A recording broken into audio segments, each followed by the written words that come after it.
Okay, and now we are in Nazareth. Right now we're in what's called Nazareth Village. Nazareth Village is a recreation of many of the first century conditions that would help us to understand agricultural life and even some of the parables that Jesus told us. There's also a reconstruction of a first century synagogue, one similar to Jesus's synagogue, in which he came back home, perhaps to fanfare.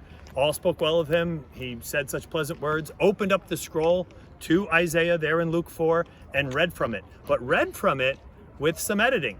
And while the crowd there was perhaps waiting for him to bring the hammer of justice back down upon the Gentiles, instead he edited that out and instead talked more about the inclusion of the Gentiles and a love that was going to eventually bring an encompassing plan to spread to all nations or Gentiles, ta ethne, that are all going to be brought together in Jesus. It's a mind-blowing idea that all of that would be brought together, but Jesus announces it early in his ministry right away and goes all of the way to give himself up so that that could be the case. Now, of course, that crowd that heard him at first, they were delighted to hear their favorite son to come home and to preach to them. But when they heard Gentiles, that was going too far. They took Jesus then to the brow of a hill, not too far from here, and attempted to stone him. Of course, it was not yet his time. And Jesus then launched from here to continue his ministry.